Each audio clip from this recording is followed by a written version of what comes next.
ಇರಾನ್ನಲ್ಲಿ ದೊಡ್ಡ ಮಟ್ಟದಲ್ಲಿ ಪ್ರತಿಭಟನೆ ಹಿಂಸಾಚಾರ ನಡೀತಾ ಇದೆ. ಹಾಗಂತ ಯಾವುದೋ ಬೇರೆ ದೇಶ ಇರಾನ್ ಮೇಲೆ ದಾಳಿ ಮಾಡಿಲ್ಲ. ಅದೇ ದೇಶದ ಪ್ರಜೆಗಳು, ಯುವಕರು, ಮಹಿಳೆಯರು ತಮ್ಮ ಸ್ವಂತ ದೇಶದ ಮೇಲೆ ದಂಗೆ ಎತ್ತಿದ್ದಾರೆ. ಇತ್ತೀಚಿನ ದಿನಗಳಲ್ಲಿ ಹಣದುಬ್ಬರದಿಂದ ಸ್ಟಾರ್ಟ್ ಆಗಿರೋ ಈ ಪ್ರತಿಭಟನೆಗೆ ಮೂಲ ಕಾರಣಗಳು ಏನು ಅಂತ ನೋಡೋದಾದ್ರೆ, ಇರಾನ್ನ ಸುಪ್ರೀಂ ಲೀಡರ್ ಸರ್ವಾಧಿಕಾರಿಯಾಗಿರುವ ಖಮೇನಿಯ ವಿರುದ್ಧ, ಅಲ್ಲಿನ ಶರಿಯಾ ಕಾನೂನಿನ ವಿರುದ್ಧ, ದುರಾಡಳಿತದ ವಿರುದ್ಧ, ಜನರ ಮೇಲಿನ ದಬ್ಬಾಳಿಕೆಯ ವಿರುದ್ಧ, ಧಾರ್ಮಿಕ ನಿರ್ಬಂಧಗಳು ಮತ್ತು ಹಣದುಬ್ಬರದ ವಿರುದ್ಧ ಜನರು ಪ್ರತಿಭಟನೆ ಮಾಡ್ತಿದ್ದಾರೆ. ಹಾಗಂತ ಇದು ಯಾವುದೋ ಒಂದು ಮಾಮೂಲಿ ಪ್ರತಿಭಟನೆ ಅನ್ಕೊಂಡಿದ್ದೀರಾ? ಅಲ್ಲ. 12,000ದಿಂದ 20,000 ಪ್ರತಿಭಟನಾಕಾರರನ್ನ ಇರಾನ್ ಸರ್ಕಾರ ಕೊಂದು ಹಾಕಿರ್ಬೋದು ಅಂತ ಲೆಕ್ಕಾಚಾರ ಮಾಡಲಾಗ್ತಾ ಇದೆ. ನಮಗೆಲ್ಲರಿಗೂ ಗೊತ್ತಿರೋ ಹಾಗೆ ಪ್ರಪಂಚದ ಪ್ರಮುಖ ಇಸ್ಲಾಮಿಕ್ ದೇಶಗಳಲ್ಲಿ ಇರಾನ್ ಕೂಡ ಒಂದು. ಅಲ್ಲಿನ ಜನರೇ ತಮ್ಮ ದೇಶದ 350ಕ್ಕೂ ಹೆಚ್ಚಿನ ಮಸೀದಿಗಳಿಗೆ ಬೆಂಕಿ ಇಟ್ಟು ಧ್ವಂಸ ಮಾಡಿದ್ದಾರೆ ಅಂದ್ರೆ ನಂಬ್ತೀರಾ? ಹಿಜಾಬ್ ಅನ್ನ ಧರಿಸದೇ ಇದ್ರೆ ಅಥವಾ ಧರ್ಮದ ವಿರುದ್ಧ ನಡೆದುಕೊಂಡ್ರೆ ಮರಣ ದಂಡನೆ ಅಂತ ಶಿಕ್ಷೆಯನ್ನು ಕೊಡ್ತಾ ಇದ್ದ ದೇಶದಲ್ಲಿ ಮಹಿಳೆಯರು ಹಿಜಾಬ್ ಅನ್ನ ಕಿತ್ತಾಕಿ ಸುಟ್ಟಾಕಿದ್ದಾರೆ. ಇರಾನ್ ನ ಸುಪ್ರೀಂ ಲೀಡರ್ ಆಗಿರುವ ಖಮೇನಿ ಫೋಟೋವನ್ನು ಸುಟ್ಟು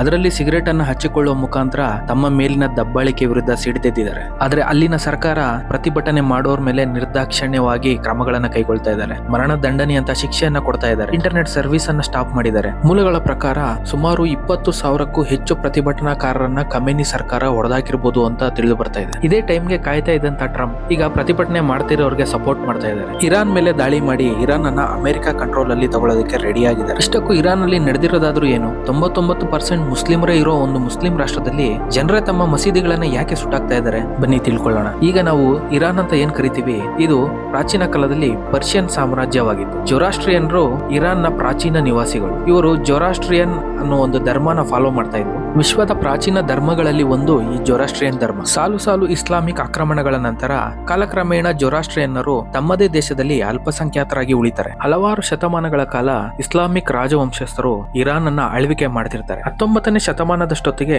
ಪಹಲ್ವಿ ರಾಜವಂಶಸ್ಥರು ಇರಾನ್ ಅನ್ನ ಆಳ್ವಿಕೆ ಮಾಡ್ತಿರ್ತಾರೆ. ಇವರ ಆಳ್ವಿಕೆಯ ಸಮಯದಲ್ಲಿ ಇರಾನ್ ನಲ್ಲಿ ಬಹಳ ದೊಡ್ಡ ಒಂದು ಬದಲಾವಣೆ ಒಂದು ಸ್ಟಾರ್ಟ್ ಆಗುತ್ತೆ. ಈ ಪಹಲ್ವಿ ರಾಜವಂಶಸ್ಥರ ಸಮಯದಲ್ಲೇ ಇರಾನ್ ನಲ್ಲಿ ಸಾಕಷ್ಟು ಸುಧಾರಣೆಗಳು ಕೂಡ ಆಯ್ತು. ಆಗಿನ ಕಾಲದಲ್ಲಿ ಆಡಳಿತ ನಡೆಸ್ತಾ ಇದ್ದಂತಹ ಪಹಲ್ವಿ ರಾಜವಂಶಸ್ಥರು ಇಸ್ಲಾಂ ಧರ್ಮನ ಅನುಸರಿಸಿದ್ರು ಕೂಡ ಅವರು ಜನರ ಮೇಲೆ ಯಾವುದೇ ರೀತಿಯ ಕಟ್ಟರವಾದವನ್ನ ಹೇರಲಿಲ್ಲ. ಕಾನೂನು ಸುವ್ಯವಸ್ಥೆಯನ್ನ ಸಡಿಲಗೊಳಿಸಿದ್ರು. ಜನರು ಮುಕ್ತವಾಗಿ ತಮ್ಮ ಇಷ್ಟ ಬಂದಂತೆ ಜೀವನ ಮಾಡೋದಕ್ಕೆ ಅವಕಾಶ ಮಾಡಿಕೊಟ್ರು. ಇವರ ಅಡ್ಮಿನಿಸ್ಟ್ರೇಷನ್ ಟೈಮ್ ಅಲ್ಲಿ ಮಹಿಳೆಯರು ಹಿಜಾಬ್ ಹಾಕ್ಲೇಬೇಕು ಅಂತ ಏನು ಕಡ್ಡಾಯ ಇರಲಿಲ್ಲ. ಇನ್ನೂ ಒಂದು ಹೆಜ್ಜೆ ಮುಂದೆ ಹೋಗಿ ಇವರು 1936ರಲ್ಲಿ ಹಿಜಾಬ್ ಅನ್ನ ನಿಷೇಧನೆ ಮಾಡ್ತಾರೆ. ಜನರು ತಮಗೆ ಇಷ್ಟ ಬಂದ ಬಟ್ಟೆ ಹಾಕೊಳ್ಳಕ್ಕೆ ಸ್ವಾತಂತ್ರ್ಯವನ್ನ ಕೊಡ್ತಾರೆ. ಹೆಣ್ಣು ಮತ್ತು ಗಂಡು ಅನ್ನೋ ಲಿಂಗ ತಾರತಮ್ಯವನ್ನ ತೆಗೆದಾಕ್ತಾರೆ. 1925ರಿಂದ 1970ರವರೆಗೂ ಇರಾನ್ ಯಾವುದೇ ಮುಂದುವರೆದ ರಾಷ್ಟ್ರಗಳಿಗಿಂತ ಏನು ಕಡಿಮೆ ಇರಲಿಲ್ಲ. ಈ ದೇಶ ಮುಂದುವರೆದ ರಾಷ್ಟ್ರಗಳಾದ ಅಮೆರಿಕ, ಯುರೋಪ್ ಜೊತೆ ಒಳ್ಳೆ ರಿಲೇಶನ್ಶಿಪ್ ಇಟ್ಕೊಂಡಿತ್ತು. ಆದ್ರೆ ಈ ಎಲ್ಲಾ ಬದಲಾವಣೆಗಳು ಇಸ್ಲಾಂ ಕಟ್ಟರವಾದಿಗಳಿಗೆ ಕಣ್ಣು ಕೆಂಪಾಗುವಂತೆ ಮಾಡಿತು. ಪಹಲ್ವಿಗಳ ಈ ರೀತಿಯ ಆಡಳಿತದ ವಿರುದ್ಧ ಇಸ್ಲಾಮಿಕ್ ವಾದಿಗಳಿಂದ ಪ್ರತಿಭಟನೆಗಳು ಸ್ಟಾರ್ಟ್ ಆಯಿತು. ಈ ಪ್ರತಿಭಟನೆಗಳು 1978-79ರ ಹೊತ್ತಿಗೆ ಇರಾನ್ ನಲ್ಲಿ ಇಸ್ಲಾಮಿಕ್ ಕ್ರಾಂತಿಗೆ ಕಾರಣ. ಈ ಇಸ್ಲಾಮಿಕ್ ಕ್ರಾಂತಿಗೆ ಮುಂದಾಳತ್ವ ವಹಿಸಿದ್ದವನೇ ಈ ಅಜ್ಮತುಲ್ಲಾ ಖಮೇನಿ. 1978ರಲ್ಲಿ ನಡೆದ ಪ್ರತಿಭಟನೆಯ ದಂಗೆಗಳಲ್ಲಿ ಪಹಲ್ವಿ ರಾಜವಂಶಸ್ಥರ ಆಳ್ವಿಕೆ ಅಂತ್ಯವಾಗುತ್ತೆ. ಪಹಲ್ವಿ ವಂಶದವರು ಅಮೆರಿಕಾಗೆ ಓಡೋಗ್ತಾರೆ. ಅಜ್ಮತುಲ್ಲಾ ಖಮೇನಿ ಇರಾನ್ ಅನ್ನ ಇಸ್ಲಾಮಿಕ್ ಗಣರಾಜ್ಯ ಅಂತ ಘೋಷಣೆ ಮಾಡಿ ಇಸ್ಲಾಮಿಕ್ ಸರ್ಕಾರವನ್ನ ಸ್ಥಾಪನೆ ಮಾಡ್ತಾನೆ. ಅದಕ್ಕೆ ಅವನೇ ಸರ್ವಾಧಿಕಾರಿ ಕೂಡ ಆಗ್ತಾನೆ. ಇಸ್ಲಾಮಿಕ್ ಸರ್ಕಾರ ರಚನೆ ಆದ ನಂತರ ಶರಿಯಾ ಕಾನೂನು ಜಾರಿಗೆ ಬರುತ್ತೆ. ಧರ್ಮಗುರುಗಳ ಆಡಳಿತ ಸ್ಟಾರ್ಟ್ ಆಗುತ್ತೆ. ಮಹಿಳೆಯರಿಗೆ ಹಿಜಾಬ್ ಅನ್ನ ಮತ್ತೆ ಕಡ್ಡಾಯ ಮಾಡ್ತಾರೆ. ಯಾರು ಸಹ ಧರ್ಮದ ವಿರುದ್ಧ ಮಾತಾಡೋ ಹಾಗಿರ್ಲಿಲ್ಲ. ಸಣ್ಣ ಸಣ್ಣ ತಪ್ಪುಗಳಿಗೂ ಸಹ ಮರಣ ದಂಡನೆ ಅಂತ ಕಠಿಣ ಶಿಕ್ಷೆಯನ್ನ ಕೊಡ್ತಾ ಇದ್ರು. 1978ರ ನಂತರ ಜನರ ಮೇಲೆ ನಡೀತಾ ಇದ್ದ ಸರ್ವಾಧಿಕಾರಿಯ ಧೋರಣೆ, ಕಠಿಣ ಕಾನೂನು, ಜನರ ಮೇಲಿನ ದಬ್ಬಾಳಿಕೆಯಿಂದ ಇರಾನ್ ನ ಜನ ರೋಸಿ ಹೋಗಿದ್ರು. 2025 ಡಿಸೆಂಬರ್ ನಲ್ಲಿ ಇರಾನ್ ನಲ್ಲಿ ಹಣದುಬ್ಬರದ ಪರಿಸ್ಥಿತಿ ಬಂದು ಇರಾನ್ ನ ರಿಯಲ್ ಕರೆನ್ಸಿ ಡಾಲರ್ ಮುಂದೆ 42% ಅಷ್ಟು ಕುಸಿತ ಉಂಟಾಗುತ್ತೆ. ಅಂದ್ರೆ ಇರಾನ್ ನ ಕರೆನ್ಸಿ ಎಷ್ಟು ಕುಸಿದಿದೆ ಅಂದ್ರೆ $1ಗೆ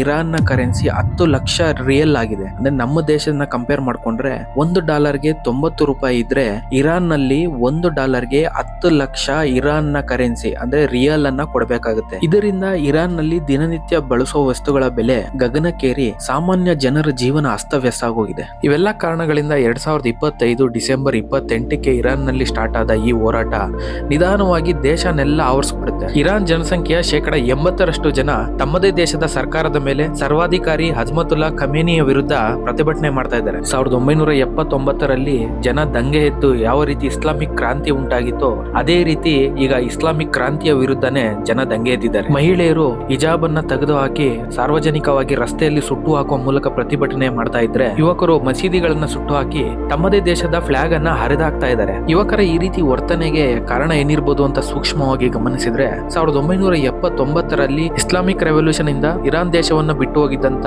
ಪಹಲ್ವಿ ರಾಜವಂಶಸ್ಥರಾದ ರೆಜಾ ಪಹಲ್ವಿ ತನ್ನ ತಾಯ್ನಾಡಿಗೆ ಬಂದು ಸರ್ಕಾರವನ್ನ ರಚನೆ ಮಾಡೋದಕ್ಕೆ ಸಿದ್ಧನಾಗಿ ಕೂತಿದ್ದ. ಪಹಲ್ವಿಗಳ ಆಳ್ವಿಕೆ ಸಮಯದಲ್ಲಿ ಇರಾನ್ ನ ಫ್ಲಾಗ್ ಅಲ್ಲಿ ಸಿಂಹ ಹಾಗೂ ಉದಯಿಸುತ್ತಿರುವ ಸೂರ್ಯನ ಚಿಹ್ನೆ ಇತ್ತು. ಈಗ ಅಲ್ಲಿನ ಜನರು ತಮ್ಮ ಈಗಿನ ಫ್ಲಾಗ್ ಅನ್ನ ಅರ್ಧ ಹಾಕಿ ಅದೇ ಹಳೆಯ ಧ್ವಜವನ್ನ ಆರಿಸ್ತಾ ಇದ್ದಾರೆ. ಅಜ್ಮತುಲ್ಲಾ ಖಮೇನಿ ಸಾಯ್ಲಿ, ಪಹಲ್ವಿ ಸರ್ಕಾರವೇ ಮತ್ತೆ ಬರ್ಲಿ ಅಂತ ಜನ ಆಶಿಸ್ತಾ ಇದ್ದಾರೆ. ಆದ್ರೆ ಖಮೇನಿ ಸರ್ಕಾರ ಮಾತ್ರ ಪ್ರತಿಭಟನೆ ಮಾಡ್ತಾ ಇರೋರಿಗೆ ಡೈರೆಕ್ಟ್ ಆಗಿ ಮರಣ ದಂಡನೆ ಶಿಕ್ಷೆಯನ್ನೇ ಕೊಡ್ತಾ ಇದೆ. ಇದೇ ಟೈಮ್ಗೆ ಕಾಯ್ತಾ ಇದ್ದಂತ ಅಮೆರಿಕ ವಾರ್ ಸ್ಟಾರ್ಟ್ ಮಾಡೋಕೆ ರೆಡಿ ಆಗಿದೆ. ಇರಾನ್ ನಲ್ಲಿರುವ ಅಮೆರಿಕ ಪ್ರಜೆಗಳು ಇಮಿಡಿಯೇಟ್ ಆಗಿ ಇರಾನ್ ನ ಬಿಟ್ಟು ಹೊರಡಬೇಕು. ಯಾವುದೇ ಕ್ಷಣದಲ್ಲಿ ಅಮೆರಿಕ ಇರಾನ್ ಮೇಲೆ ದಾಳಿ ಮಾಡೋ ಚಾನ್ಸಸ್ ಇದೆ ಅಂತ ಹೇಳಿದೆ. ಭಾರತ ಕೂಡ ಇರಾನ್ ನಿಂದ ಇಂಡಿಯನ್ಸ್ ಅನ್ನ ಎವಾಕ್ಯುಯೇಟ್ ಮಾಡೋದಕ್ಕೆ ಪ್ಲಾನ್ ಅನ್ನ ಮಾಡ್ಕೊಳ್ತೀವಿ. ಯಾವುದೇ ಕ್ಷಣದಲ್ಲಿ ಇರಾನ್ ಮೇಲೆ ದಾಳಿ ಆಗಬಹುದು. ಇಸ್ಲಾಮಿಕ್ ಕ್ರಾಂತಿಯಿಂದ ಬಂದ ಸರ್ಕಾರ ಬಿದ್ದು ಹೋಗಬಹುದು ಮತ್ತು ಅಮೆರಿಕಾಗೆ ಓಡೋಗಿದ್ದ ಪಹಲ್ವಿ ವಂಶದವರು ಮತ್ತೆ ಬಂದು ಅಮೆರಿಕದ ಸಹಾಯದಿಂದ ಸರ್ಕಾರವನ್ನ ಮಾಡಬಹುದು. ಯಾವುದೇ ದೇಶದಲ್ಲಿ ಆಗ್ಬಹುದು. ಸರ್ಕಾರಗಳು ಜನರ ವಿರುದ್ಧ ಕೆಲಸ ಮಾಡಿದ್ರೆ ಅದರ ಪತನ ಖಂಡಿತ. ದುರಾಡಳಿತದ ವಿರುದ್ಧ ದಂಗೆ ಖಚಿತ. ಇದೇ ರೀತಿಯ ಇನ್ಫಾರ್ಮೇಟಿವ್ ವಿಡಿಯೋಸ್ಗಾಗಿ